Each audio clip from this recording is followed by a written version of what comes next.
Hello everybody. So in the previous video of my jungler speedrun of Exodia, I shoot a pretty powerful build for jungler. He's still pretty strong. He's very good at Exodia, clearing really fast. He's decent in seasonal, in teams, not too good in solo. So in seasonal, he has the issue of not having a way of blocking projectiles effectively. He has bullet slash, but there's too many projectiles for him to have to keep constantly clearing for him to be super efficient at it, but it's definitely possible. Just to quickly show seasonal challenge for multiplayer, you can see we actually utilize the jungler to hit our fastest time for multiplayer, and then in solo I'm still using Toast because being able to block the barricade. But in the Exodia run, I showcased jungler still being extremely strong, which I think is still the top time for Exodia right now. Yep, over here for 41 seconds. So I promised I would show the build to Chinchillin, who was in the comment section. So quickly to show it off and explain how this works. We're using Rhapsode Abundance and Critical Box and Assassin's Necklace. All three of these are to do with crits, so Abundance and Assassin's Neck are both going to respectively give you 30% critical rating each. This is very strong. This is 60%. Plus then your tree will give you 15, so we are capped out here at 75% crit. This makes it very easy to cap out your crit with one additional relic in your run, so you could look for something like, say, a critical magazine over here, which will give you 20% when you don't reload, which we use the Inferno Shotgun, which I'll cover that more when we get to that. But if you don't like Critical Magazine, you also have the option of something like Critical Greaves, which is also fantastic. It just requires you to have a little bit of maintenance of every 7 seconds, not 5, pressing your dash. It's 7 seconds because of your buff adapt stat over here, giving you extra 30% uptime.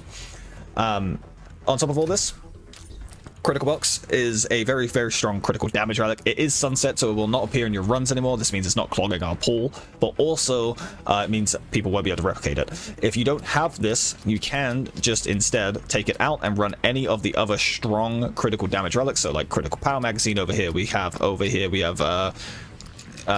Critical Power Shield, or you could run something like Skill Amplification Shield, as they come from the same damage bucket, as well as stuff like Conversion Energy Skill Module here. This is a little bit more risky. That consumes 5% of coins are held on use. It's actually a little bit more important now than it has ever been, but it's still a very strong relic to consider running as well. But for the run, I did use Critical Box, and a lot of people will still have this available, so I just thought I'd still mention the alternative in case people watch this video in the future and be like, I don't have that relic, so this is not possible. It's possible, you just run a different relic. Special Charge Module, so we can get skill resets on our Explosive Mines and our Crossfires. Those are the main burst abilities that we will be using, mostly the mines, having an extra charge of mines basically, because a Special Charge Module can make or break killing a boss sometimes. It's very strong. Quickly to cover the weapon, because this is going to tie into the relics as well, we were running the Inferno Shotgun. There is multiple reasons we are running the Inferno Shotgun, mostly because of what it does. It does bring us a shock status. This does not sound like much when we talk about the shock as a status by itself, as shock only reduces attack power now, but being able to apply shock to every boss in Exodia constantly, very effectively. It says down there has a chance to inflict shock, but because of the way the Inferno Shotgun works, each of these shots is actually multi-pelleted as it's a shotgun, so the chance is pretty much guaranteed. And it's very fast to quickly do the combo, so it's like you shoot and mine at the same time, and you'll pretty much apply shock as you're placing the mine.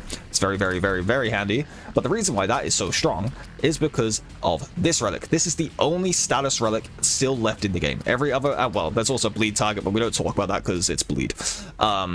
Shock Target is the only status relic that is ready available to every single breaker in the game. This is very strong. It goes up by 20% per level. You can't see it here, unfortunately, or here, but it would be the same as this, like where it says 10% here, it's just 20%. It goes up 20% per level, which makes it a very strong global multiplier.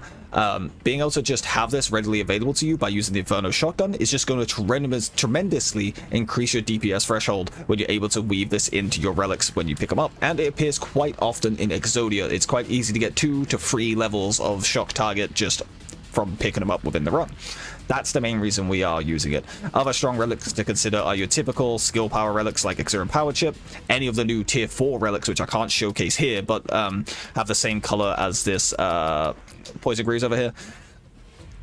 Any of those are really, really strong, apart from the blade one. You don't really want the blade one. This isn't a weapon power build. You would love the thunderbolts, and you would also very much love the meteors. Those are very strong damage, but you want to be picking up lots of skill power. You want to be picking up lots of charge, like cooldown reduction stuff, because it's very, very useful, and any global multiplier that you can actually utilize in your build. This being stuff like weak spot detector being very, very strong. This also means stuff like gold tooth being very, very strong, but nothing like telescope, because they require you to stand too far away.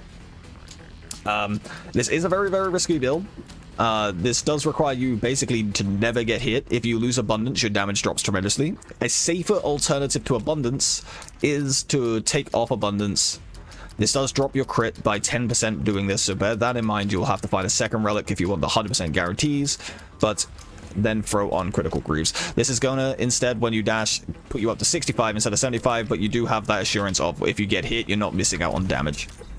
I probably suggest learning it, playing it this way to begin with, and then putting abundance on once you're a little bit more comfortable with the playstyle. It just makes things so much safer for you, but if you want the absolute most damage and the fastest times, you're definitely going to be using abundance. Now, coming over to Requiem Stone of Haste, people might also be thinking, why not use both of these? This shares cooldown with Special Charge Module. Putting this on and Special Charge Module will not give you extra resets. All it will do is just make Special Charge Module still constantly appear in your pool and just stay up a slot, etc, etc. Like, there's no difference between using this version and using Special Charge Module. If you use a skill and it hits, it will not refund 2 charges, for example. It will only reset 1. Let's cover skills quickly. We start with 200% mine. This has been nerfed from the 500% mines that we saw in the past with Jungler. It's still very, very powerful though. We want to pick up this and use it straight away. If you don't have enough breaker points because you're not leveled in the past or something like that, you would basically just pick up mine upgrades as soon as you see them. Hopefully you would land on this though. There is a theory that we're running with, and it seems to be holding true. When it comes to the upgrade skill boxes in your run, the left option will always present you an option of a skill that you have already got points in. This means if you start a run and you only have mines, for example, the left option should show you a mine upgrade. This makes it very, very easy at the start of a run to keep resetting until you find +2 mines, which is your second best upgrade. If you don't have +2 mines by Planet Free and you're trying for a speed run, just reset your run. Trust me, it gets slower and slower from that point on if you never get +2 mines. So Planet 1, you'll have this equipped by default. Find +2 mines. If you don't see it, reset, come back in, get +2 mines. And then for the next upgrade you're wanting to find within the run would be the 20% cooldown. These are your main free upgrades or explosive mine. Once you have all 3 of these, you're pretty much set for your mines. You can pick up this upgrade too when you see it, but I would never prioritize this over some of the more powerful options within the game. But this would not work on Protean. That's why we wouldn't want to take it, and burn status by itself is pretty weak. But that being said, picking this up will be 10% cooldown reduction due to the new skill upgrade system, where the more you invest in one skill, the more cooldown you get with it, 10% per upgrade you pick. That being said, we will be ignoring the decoy upgrade. This just complicates things. When you put down your mines, preferably you'll have the boss in the center of them as you're putting down your 4. The decoy will also be in the center, which will knock the enemies away from your mines sometimes, or knock them up in the air, causing your mines not to detonate, as well as being a target for Protean to hit and heal off of. It's just not worth the hassle, not worth the 10% cooldown reduction either. So this used to give 50% skill power in the past, which made it kind of attractive, but now it gives weapon power, so it's even less attractive. So we just completely ignore decoys altogether now. Coming over to Crossfire, this is your second most important skill, and I'm already hovering over the most important upgrade from this skill.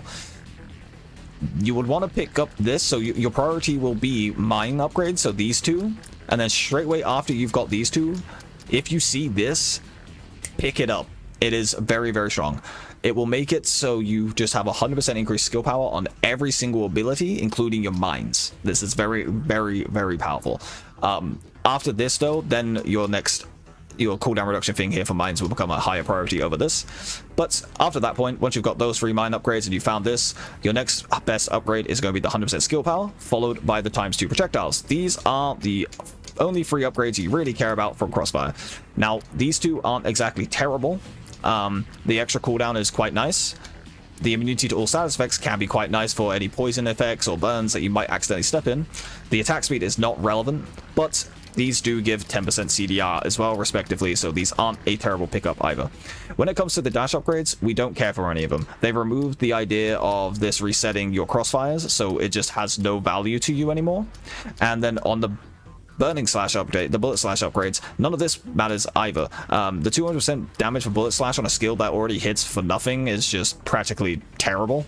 And then the burn on target hit is it's quite nice in the past. That's why you see it's unlocked here, because we messed with a system where you used to be able to get multiple burns up on the target, which each individually gave you a multiplier. But that system is completely gone now. So these upgrades are just useless to you in general. You only care about these. You really only want your crossfire mines. I hope that made sense. Now I'm going to quickly cover toy workers as your possible roles. As you can see here, I've been messing with the new dog with Toast, and that's how I hit the seasonal record. But coming over to toy workers, the one I ran in the 41 second was this. This is an old toy worker role I had. It's very powerful. You will not be able to get rolls like this anymore. You can't. Unfortunately now, if I get my mouse, these symbols here that you see on the weapon power slot here, the skill slot here, and the crit slot here, as well as the utility slot down here, unfortunately you can't roll anything other than those slots now. So this being an existing toy worker didn't get reset, for example, but then if I come over to like this dog, for example, you can see it's got all slots that are the same as the slot numbers. This being said, this makes your most powerful toy worker you can get Mark 1 Lobo, mainly because it comes with 2 of these slots. This means you can roll skill power or cooldown, or skill power whilst at full health would be the best options. Skill power at full health would be the strongest, just because you're trying not to get hit anyway, so you can keep abundance. Plus then you're getting even more value. As you can see here, you get 30% opposed to the 15% from the normal values. So the at 100% HP or higher, I don't know why it says higher, because I don't know how you get more than 100% health, will be your strongest options. Outside of Lobo, if you're not high enough in the pass, then using Power Dog itself is still pretty strong. You can roll some crit damage on this, as well as skill power on this. It's pretty nice. And then over here you can see as well, we've got crit damage up here, etc. Like, the Power Dog and Lobo are going to be the best two, followed by Medic V2 as a third option if you want to be a little bit safer. Anything like this is also very nice too. Pretty much you're just looking for this symbol on a toy worker, and then you can roll with it. The more of this symbol, the better. And then in that symbol, stack this as much as you can. If you can't do that, in your other slots, this stuff over here, if I go into this toy worker real quick, I can show you the possible rolls. In this slot here, your best bet is going to be buff duration. The reason for buff duration is the same reason we like buff adapt. It extends the duration of your tiny buffs. So those 15-second crossfire buff windows are now going to be more in line of being 18 to 20 seconds, and that 5-second window on critical grieves is actually now going to be more like 10 to 11 seconds if you manage to get a buff duration and buff adapt at the same time. Now, beggars can't be choosers, so we make do with what we can get, and as you can see, I settled for walk speed here. I need to roll this guy again and try some stuff, but yeah, he's not great. If you were using, say, Power Dog over here, your best rolls, if I can click the right thing again, would be on this slot. You would want to get critical damage or critical chance. Critical chance, unfortunately, will only go to around 15% as well. That is still quite nice. It will help cap you out. But critical damage will give you more value for your buck, as well as so would damage to bosses. And then on a slot like these, you would obviously want... That is not what I was pressing. You would obviously want to get your skill power at max health, or if you can't get that, try and settle for cooldown at max health as well. These are all great stats to have, but skill power would be your best in those slots. Now, let's say you have defense options on your toy worker like this. For someone like jungler, your best bet will be max shields when you're doing this type of build. The higher your health, the higher your shield, the less likely you are to lose health when you're running abundance. But again, don't prioritize these utility slots, prioritize the damage slots. Get your max HP on skill power, get your max cooldown, whatever, get some crit damage. You are going to be set. I hope this has been not too rambly, has made a lot of sense, and I'll catch you guys in the next one.